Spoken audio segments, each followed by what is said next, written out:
Halo teman-teman semua, jumpa lagi dengan Awan di sini. Buat teman-teman yang sudah mulai berlibur, selamat berliburan ya guys. Tapi gue tidak libur bikin video, oke? By the way, mungkin video ini sudah terlambat ya guys. Video ini uh, mengenai PPh Badan ya. Ini tinggal 1 hari lagi untuk SPT tahunan Badan untuk 2021. Kan tanggal 30 April ya. Jadi tidak diperpanjang ya. Cukup 30 April waktu yang terakhir untuk lapor SPT tahunan Badan 2021. Tapi masih banyak teman-teman nih yang masih bertanya, masih bingung gitu, bertanya-tanya gitu ya mengenai bagaimana caranya apabila SPT tahunan badan Anda itu berstatus lebih bayar atau LB PPh gitu ya. Bahkan sampai tadi malam pun ketika gue udah closing ya masih ada teman-teman yang bertanya bagaimana solusinya nih kalau LB PPh badan gitu. Nah, video ini tidak diperuntukkan bagi teman-teman yang sudah yakin mau restitusi PPh Anda ya. Jadi kalau sebagian dari Anda kan mungkin terlalu besar nilai LB-nya, atau Anda memang sudah yakin, atau Anda memang sudah terbiasa melakukan restitusi PPh badan, maka video ini tidak untuk Anda. Anda bisa langsung restitusi saja. Video ini khusus bagi teman-teman yang masih bingung nih, ini perlu restitusi apa enggak ya? Kalau restitusi nanti bagaimana ya? Terjadi pemeriksaan enggak ya? Atau gimana ya? Gitu. Oke. Nah, tapi mungkin Anda berpikir kalau gua restitusi nanti AR-nya nanya, gimana dong? Kalau gua tidak restitusi nanti AR-nya nanya gitu. Nah, video ini khusus buat teman-teman seperti ini, gitu guys ya. Dan seperti biasa, gue perlu disclaimer dulu ya bahwa semua video yang gue sampaikan di video ini itu adalah pendapat pribadi gue 100% gitu guys. Ini bukanlah kajian akademis, ini tidak dapat dibuktikan kebenarannya dan belum tentu sesuai dengan peraturan perpajakan yang berlaku ya. Jadi mohon koreksinya kalau gue ada salah gitu guys ya. Walaupun gue seorang konsultan pajak yang resmi guys, tetapi isi video ini dan seluruh video di YouTube ini bukanlah saran profesional seorang konsultan pajak. Itu guys. Anda semua teman-teman tidak bisa dan tidak boleh menjadikan video ini sebagai satu-satunya pedoman referensi Anda untuk melaksanakan kewajiban perpajakan Anda gitu. Karena kan masing-masing orang punya kasus yang berbeda-beda gitu guys. Nah, mohon teman-teman konsultasikan dengan konsultan pajak Anda masing-masing atau ke AR Anda apabila Anda mau tanya yang lebih spesifik tentang perpajakan Anda, gitu guys. Oke. Awan akan tersedia gratis setiap hari Senin malamnya di live Instagram Pajak Smart. Oke, setiap Senin malam jam 8 malam. Bagi teman-teman yang mau konsultasi khusus dengan saya, bisa langsung hubungi saya di www.ta2022.com. Oke, www.ta2022.com. Oke. Pertama-tama, kita mulai nih dari apa sih konsekuensinya apabila SPT tahunan badan yang Anda lakukan itu berstatus lebih bayar atau LB istilahnya ya. LB dan KB. LB itu lebih bayar, KB itu kurang bayar. Oke. Apa sih yang terjadi gitu? Nah, LB PPh badan itu disebabkan oleh ya kelebihan pembayaran PPh 22, 23 dan 25. Biasanya kan gara-gara itu. Karena kredit pajak yaitu PPh 22, 23, 25 itu lebih besar dibanding pajak yang seharusnya lu bayar menurut perhitungan PPh fiskal Anda. Oke? Nah, kenapa begitu? Mungkin karena dulu Anda mungkin salah memperhitungkan kredit pajak di tahun lalu, mungkin begitu. Atau mungkin karena Anda punya bisnis turun di tahun ini. Jadi dulu kira-kira omset sekian, sekarang turun omsetnya jeblok gitu. Itu bisa terjadi LB gitu. Atau mungkin Anda melakukan impor gitu, ada impor di akhir tahun, ada besar PPh 22-nya, tetapi barang ini belum dijual di tahun ini, maka PPh-nya jadi LB gitu. Oke. Jadi bisa terjadi LB 22, 23, 25 tersebut ketika Anda menghitung laba rugi fiskal di SPT tahunan Anda. Gitu. Nah, jika teman-teman membuat SPT yang LB, maka Anda hanya punya satu pilihan. Kalau lu SPT-nya LB ya, hanya ada satu pilihan, yaitu lu meminta pengembalian pajak atas kelebihan pembayaran tersebut, yang biasanya kita sebut sebagai proses restitusi. Gitu guys. Restitusi, yang minta kembalikan duitnya. Sudah diambil oleh negara, sekarang gue minta balikan duitnya. Itu namanya restitusi. Oke. Nah, ketika Anda memilih proses restitusi, maka otomatis adalah satu paket berikutnya, yaitu namanya pemeriksaan pajak. Gitu guys. Nah, sekarang sih negara ini sudah memberikan banyak keringanan ya, di mana untuk angka tertentu yang lebih kecil, itu bisa dimintakan pengembalian pendahuluan. Dalam arti restitusi Anda langsung diterima tanpa melalui pemeriksaan. Itu juga banyak dilakukan orang gitu. Tetapi gua masih berpendapat bahwa restitusi dan pemeriksaan itu adalah satu paket. Itu ibaratnya dua sejoli yang tidak bisa dipisahkan, gitu guys. Nah, jadi ketika Anda memilih restitusi terhadap LBPPh badan Anda, maka otomatis Anda harus siap untuk diperiksa oleh pajak. Gitu, guys. Nah, konsultan pajak sendiri itu terpecah atas beberapa macam berbagai jenis dan bentuknya gitu guys ya. Ada konsultan pajak yang berdiri tegak, berdiri teguh, menjunjung tinggi kebenaran gitu ya, siap untuk restitusi dan siap untuk pemeriksaan. Ada konsultan pajak yang lebih fleksibel, lebih memilih untuk mengorbankan LB-nya daripada pemeriksaan. Nah, kalau gua termasuk konsultan pajak yang tidak suka berperkara. Oke? Artinya kalau gua bisa hindari perkara dan bisnis gua jalan terus, gua akan memilih jalan yang ini, gitu loh. Oke? Daripada gua mesti menjadi orang yang sok bener, sok hebat gitu dan selalu berperkara untuk hal-hal yang kecil gitu. Gua lebih baik rugi sedikit lah gitu, tetapi semua bisnis gua bisa berjalan lancar gitu guys. Daripada gua menjadi orang yang benar memperjuangkan LB PPH ini yang nilainya mungkin juga nggak seberapa gitu ya. Tetapi gua harus menghadapi pemeriksaan yang agak ribet nantinya gitu guys. Nah, gue lebih memilih jalan yang dialog biasanya ya. Selama masih bisa kita dialogkan dan kita negosiasikan, maka gue akan lebih memilih jalan yang dialog ini, gitu loh. Perang ya seperti di Rusia itu terjadi kalau sudah terpaksa, gitu guys ya. Kalau terpaksa di mana jalur dialog sudah buntu, sudah nggak ketemu solusinya, gitu loh. Udah nggak ada win-win solution yang bisa kita sepakati, barulah kita berperang, gitu. Oke, lanjut.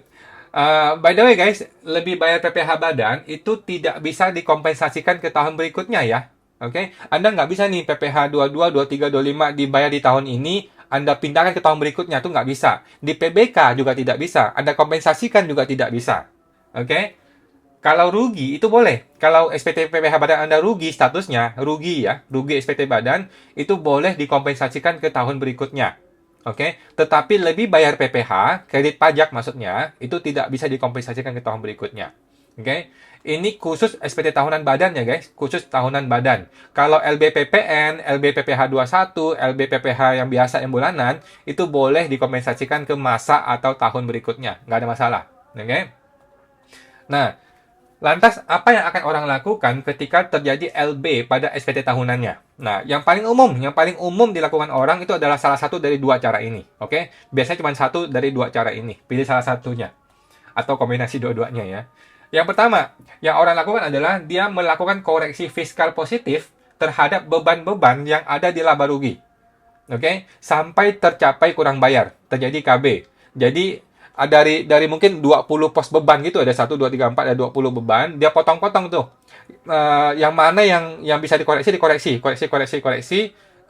Nah, beban-beban dibuang-buangin, dikoreksi fiskal positif sampai terjadi kurang bayar. Itu cara pertama.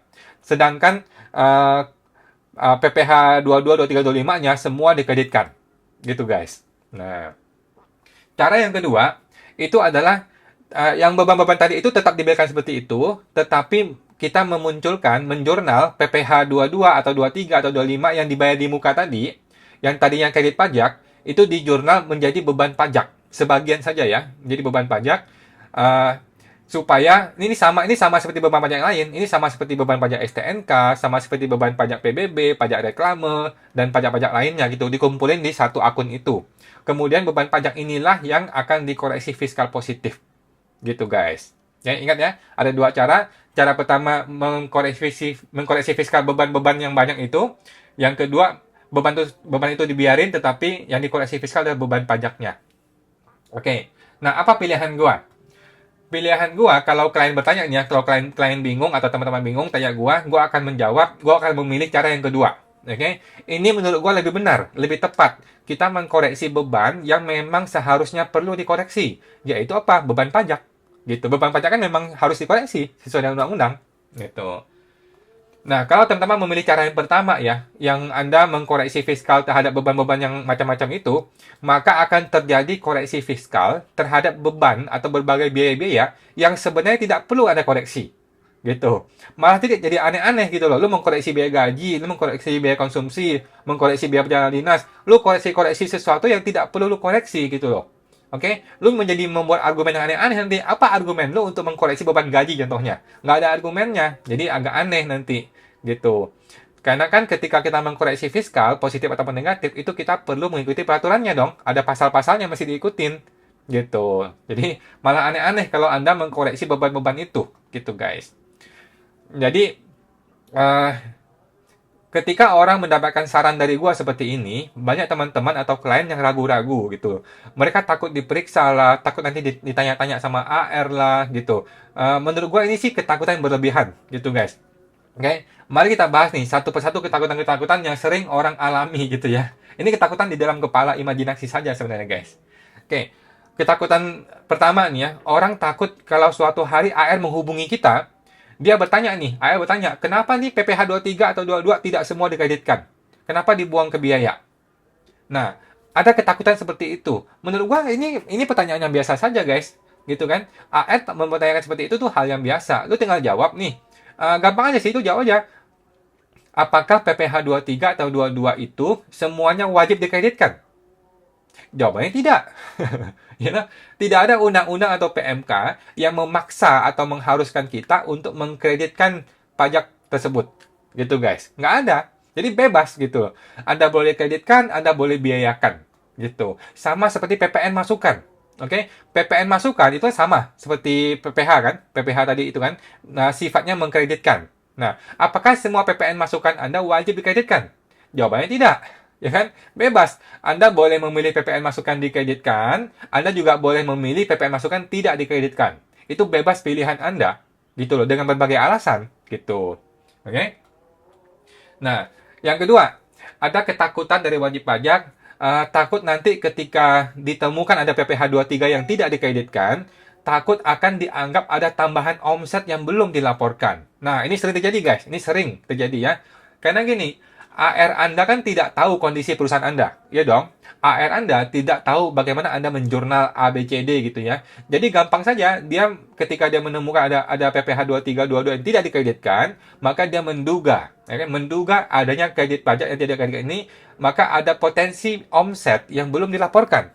Itu kan dugaan yang wajar dan normal dari seorang AR, gitu guys. Jadi nggak ada masalah, gitu. Anda tidak perlu takut hal ini, Anda tinggal membalas saja surat SPT-ODK ini, Anda balas, Anda jelaskan kronologinya, Anda jelaskan apa yang terjadi, Anda buktikan dengan laporan keuangannya, Anda buktikan dengan jurnalnya. Sesimpel itu, guys.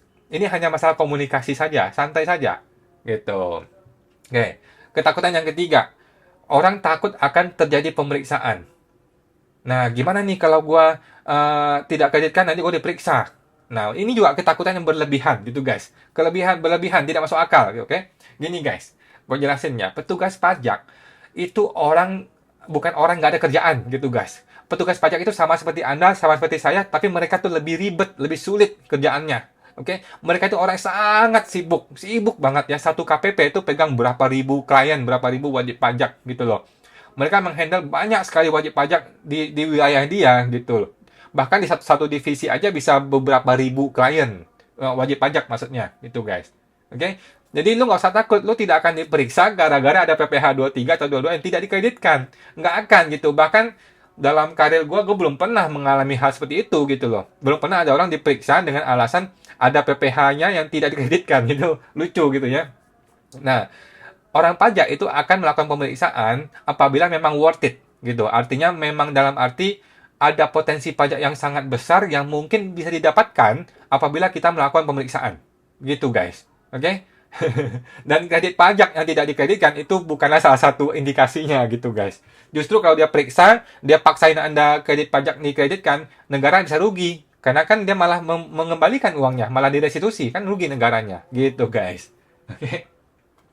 Nah, tetapi kalau Anda membuat SPT LB, kalau lu membuat SPT lebih bayar LB gitu, maka itu petugas pajaknya nggak punya pilihan. Gitu guys, petugas pajak sesuai dengan perintah undang-undang wajib melakukan pemeriksaan ketika Anda membuat SPT LB. Gitu guys. Jadi ketika lu bikin SPT LB, lu bikin mereka repot, si petugas pajak, lu bikin diri lu sendiri jadi repot. Gitu loh. Oke. Jadi itulah akibatnya kalau lu bikin SPT LB. Lu malah bikin semua orang jadi ribet, jadi repot gitu guys. Oke. Nah, berhubungan dengan AR itu ya, menurut gua ya, itu sama seperti kita pacaran. Gitu guys ya. Harus saling terbuka. Lu mesti terbuka apa adanya kepada AR, dan mereka juga terbuka sama lu sesuai dengan peraturan yang berlaku gitu loh. Jangan ada LB di antara kita. Gitu guys istilahnya ya. Bercanda ya. Nah, kalau memang nih suatu hari Anda betul-betul ditanyain oleh pajak, oleh AR gitu ya. atau SP2DK atau sekedar di chatting, di telepon gitu ya. Ya lu jawablah apa adanya gitu guys. Jadilah orang yang terbuka, jujur apa adanya kepada pajak. Oke? Kalau AR tanya nih, kenapa guys? Kenapa bro? PPh 22, 23 lu nggak semua dikreditkan. Kenapa cuma sebagian dikreditkan? Ya lu jawabnya dengan jujur. Pak, Bapak AR, Ibu AR, bahwa kami tidak mau mengkreditkan sebagian PPh 23 ini karena kami tidak mau meminta pemeriksaan. Oke, bukan karena kami bersalah loh, bukan karena kami merasa bersalah, tetapi kami menilai ya, kan kita kan punya penilaian ya, biaya yang gua keluarkan untuk memproses sebuah restitusi plus pemeriksaan itu jauh lebih besar daripada mengorbankan nilai LBPPH tersebut, gitu. Memang seperti itu kenyataannya, ya kan? Gitu. Ya. Jadi kalau kami memproses restitusi dengan nilai yang tidak seberapa besar ini, kemudian kami diperiksa, maka kami jadi harus mengeluarkan banyak waktu, tenaga, biaya yang tidak terukur gitu guys. Pemeriksaan itu biaya tidak terukur loh. Oke, biaya konsultan pajak lo memang bisa bayar, biaya pegawai lo bisa bayar gitu. Tetapi kan potensinya itu kan tidak terukur gitu. Kita nggak bisa ngukur nih, bisa kecil, bisa gede, bisa nol, bisa gede banget gitu. Jadi potensi pajaknya itu tidak terukur kalau terjadi pemeriksaan gitu loh. Sedangkan bapak nih pihak pajak juga harus mengeluarkan banyak waktu, tenaga dan biaya untuk melakukan pemeriksaan kepada kami, gitu ya, gitu. Nah, petugas pajak ini kan gajinya besar sekali guys, besar gaji mereka ya. Tindakan pemeriksaan pajak itu akan menghabiskan banyak sumber daya di kantor pajak, gitu loh. Jadi nggak sembarangan orang diperiksa. Nah, jadi dengan tidak melakukan restitusi adalah sebuah win-win solution. Oke, artinya apa? Kami wajib pajak tidak perlu mengalami pemeriksaan. Oke, negara tidak perlu mengembalikan kelebihan pajak yang sudah kami bayar tersebut. Oke, dan negara tidak perlu repot-repot melakukan pemeriksaan kepada kami. Gitu guys. Sehingga apa? Bisnis kami bisa jalan terus, pajak kami bayar terus, sehingga terjadi win-win solution. Gitu loh guys. Oke? Nah, beginilah cara yang baik dalam kita bernegara di negara demokrasi, guys. Itu menurut gua ya. Jadi tidak usah lo mencari perkara yang tidak perlu diperkarakan ya. Tidak perlu menjadi orang yang sok benar, paling benar gitu ya. Karena selalu ada dua kebenaran ketika ada dua kepala manusia yang ngomong gitu loh. Ya, tetapi kita harus selalu mempertimbangkan cost dan benefitnya atas semua keputusan-keputusan kita dalam bertindak, gitu guys. Oke, baik itu aja guys untuk hari ini ya. Selamat berlibur buat teman-teman semua. Jika Anda mau tanya jawab secara langsung, Awan akan tersedia gratis di live Instagram Pajak Smart setiap hari Senin jam 8 malam. Oke. Bagi teman-teman yang mau konsultasi khusus dengan saya, Anda bisa buka website www.ta2022.com ya, di www.ta2022.com. Oke. Terima kasih semua teman-teman. Sampai jumpa. Semoga bermanfaat.